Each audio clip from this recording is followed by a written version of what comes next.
Alessandro, boa noite, boa noite. Tudo bem sim. Né?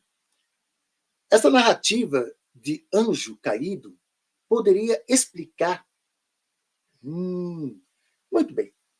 Essa é uma narrativa, Alessandro, que está no livro do Gênesis, que também está no livro de Enoque, né? Tem uma live que eu fiz recentemente na TV CH, né? Falando sobre o livro de Enoque. E nessa narrativa desses anjos, o que a igreja fez? A igreja, digo, cristã romana, a igreja de Constantino, não estou falando do cristianismo primitivo. Toda vez que eu falo do cristianismo primitivo, eu estou falando daquele cristianismo ensinado por Jesus.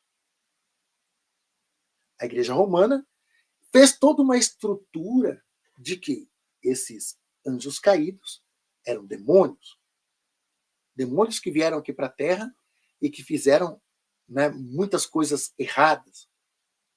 E que até hoje estão aí, são todos condenados e vão ficar lá no fogo eterno do inferno. Essa é a narrativa da igreja, lá de Constantino. Os anjos caídos. Como não tem nenhuma ligação com o demônio, né, isso a gente já tem que tirar fora da cabeça, que não tem nenhuma ligação com o demônio, é uma história bem antiga de seres muito evoluídos que vieram aqui para a Terra. E como diz o livro de Enoque, uns ensinaram a metalurgia, outros ensinaram a parte da cosmética, da cosmetologia, outros ensinaram os encantos, outros ensinaram a agricultura, outros ensinaram os feitiços. Cada um ensinou uma coisa. E segundo a narrativa do livro de Enoque, não era para esses anjos ensinarem isso. Então todo mundo também sabe que o livro de Enoque passou também por várias mãos, né, que ele foi sendo construído durante muito tempo e era um livro muito respeitado lá, né, no tempo de Jesus. Alguns acreditam que ele foi, vamos dizer assim, terminado no século II a.C. Então você percebe também algumas informações truncadas no livro de Enoque. Mas tem muitas coisas que fazem mais sentido do que o próprio livro do Apocalipse. Né? Eu até acredito, isso é uma concepção minha, que o livro do Apocalipse é um plágio do livro de Enoque. Como o livro de Enoque tinha muita credibilidade por causa da sua construção apocalíptica, né, vamos dizer assim, escatológica, a palavra escatologia é doutrina dos últimos tempos, então eles copiaram aquela estrutura escatológica do livro de Enoque e compilaram o livro do Apocalipse e atribuíram ao João, ao evangelista. Mas a estrutura do livro do Apocalipse não tem nada a ver com a estrutura da escrita dos evangelhos, né, do evangelho de João, até mesmo das suas cartas. Né? E eu até reforço sobre esse assunto nessa palestra que eu fiz, né, sobre o livro de Enoque. Então, esses anjos caídos, eles foram tratados como demônios, mas não são demônios. Né? E na nossa conversa aqui com o contato, né, com a Lilith e Emanuel, a Lilith disse isso. Que os anjos caídos são vocês dimensionais. Essa foi a narrativa dela. Né? E essa história dos anjos caídos não tem nada a ver com a verdade. Não tem nada.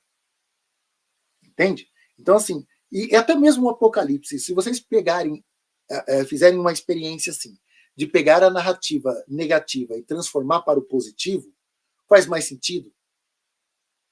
Sabe? É a mesma coisa de vocês olharem lá para o livro do Apocalipse. O assustador não é nem a besta do Apocalipse, porque a destruição que ela faz é mínima. Quem que assusta no livro do Apocalipse? É o Cordeiro. É a ira do Cordeiro. E quem é o Cordeiro? Ensinaram para a gente que é Jesus. Mas dá para imaginar o Cordeiro matando, que ele acaba com um terço da terra, depois mais um terço da terra, e depois mais um terço, então ele acaba com a terra toda, e no final vem um novo céu, uma nova terra. Porque essa daqui, o Cordeiro e os anjos destruíram. Então, se vocês, a gente vai chegar lá no Apocalipse e vocês vão entender que tem muita coisa que também não está batendo. Amazonas, boa noite. Essa história de Moisés é de 1500 anos antes de Cristo. Os dimensionais chegaram 4.000 anos antes de Cristo. Por isso, as histórias já existiam e são recontadas. Muito bem. Tem uma leva de dimensionais que chegaram um pouco antes, né? 13.000 anos antes, sabe? Então, se a gente olhar para a parte da ciência, há 13.000 anos atrás aconteceu a última glaciação. Então, a gente está hoje no período interglacial. Então, assim, por isso que muitos povos falam de dilúvios, né?